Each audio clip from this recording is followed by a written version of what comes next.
tayo dito. Agri tayo dito.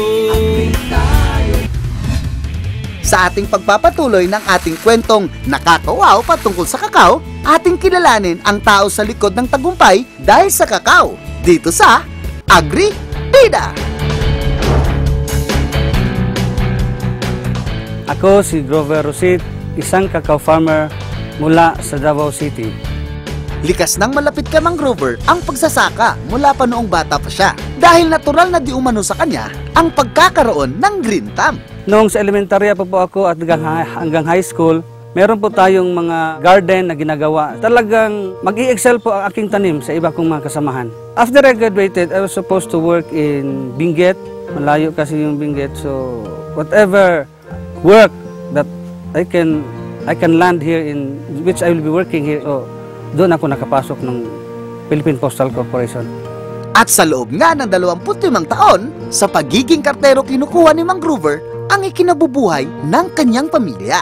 Ngunit, sa sahod ng isang empleyado ng gobyerno, maganda din naman. But dahil marami ang aking anak, kailangan ko talagang maghanap ng additional income para sa aking pamilya para maitaguyod ko sila sa pagpapaaral. Nag-isip ng ibang paraan si Mang Grover at dito naisipan ng kanyang asawa na ipasaka na lamang sa kanya ang namanang lupa nito. Inasikaso nga ni Mang Grover ang nasabing lupain na dati ay puro niyog lang ang nakatanim. Dito ay naisipan niyang tamnan ito ng kakao. Nakita ko sa ibang farm kasi na kakao lang ang may pinakahiyang na kasama ng niyog sa isang farm. Nagsikap si Mang Grover para makuha ang magandang formula para maging maganda ang bunga ng kanyang pagtatanim ng kakao. I do it in experimental method, do the tagging. Ang tagging ko pong ginagawa ay isang block ng niyog, iba ang klase ng fertilization, spraying, at saka pruning. Sa 5 tinataging ko na block ng niyog na aking ginagawa, yun ang ito na ngayon.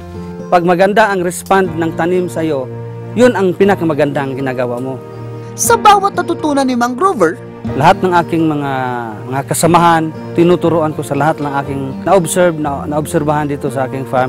Alam nyo mga kaagri, isa na rin ako sa may natutunan mula kay Mang Grover. Kating ka lang! Ruben, handa ka na ba? Ay, handa na po ko. Ngayon, tuturuan kita paano mag-pruning. Sige po, paano po ba? Itong mga walang kwentang mga sanga ating kukunin. Ito yung mga yan, isa yan. Walang silbi na. Yeah, walang silbi yan. Katulad po nito? Yan. Kumakain lang yan ng abono galing sa kakao. So, kunin mo yan. Putulin na natin. Putulin natin. Kasi yan ang pinakamalakas sumipsip ng nutrients ng kakao. Nakamit nga ni Mang Grover ang tagumpay sa pagtatanim ng kakao sa ganitong paraan. Ngunit nahirapan lang ito dahil sa minsan ay ninakaw ng mga bata niyang kapitbahay ang bunga ng kanyang kakao. Kaya't kinausap ni Mang Grover ang magulang nito. At sa halip na magalit, namigay pa siya ng kakao seedlings para meron na rin silang sariling tanim. Dahil sa patuloy na paglago ng kanyang farm, kinuha niya na rin ang ilan sa kanyang mga kapitbahay para maging trabahante nito.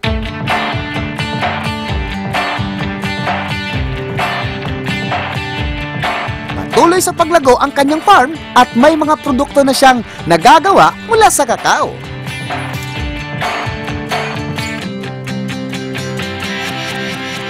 Marami na rin ang nagpapaturo sa kanyang mga pamamaraan na libre niya rin namang iniambag ang kanyang kaalaman.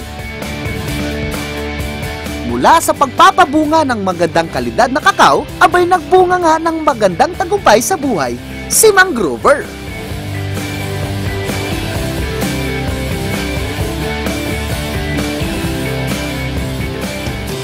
Dedikasyon at matinding pagmamahal sa pagsasaka, kaya't ang tagumpay ay siguradong mangingibabaw dahil sa kakao!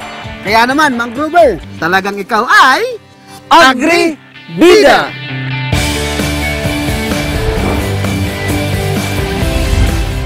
Matuto, matuwa, kumita at magkalod sa Agri tayo dito. At para sa katanungan natin nung nakaraang linggo, ang mga maswerteng kaagri natin na nanalo ay sina Robert John Rodriguez ng Poblasyon, Compostela Valley at Heidi Diaz ng Legazpi City. At para sa ating question of the week,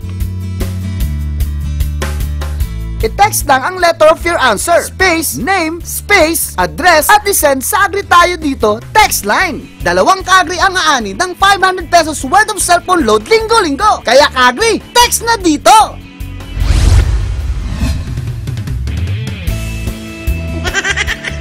O, di ba? Napakaraming dahilan kung bakit nakakawaw ang kakao. Mula sa pagkain hanggang sa pagkakakitaan, talagang bida ang kakao dyan. Sa susunod na linggo mga ka-agri, pupuntahan natin ang syudad ng Butuan at ating ibibida ang kanilang mayamang sektor ng pagsasaka. Kaya't huwag niyo po yung palalampasin at sabay-sabay pa rin tayong matuto, matuwa at kumita sa agrikultura. Agri ba kayo doon? Abay, dapat lang! Agri tayo dito! Agri tayo dito. Agri tayo dito. Mga simpleng paraan na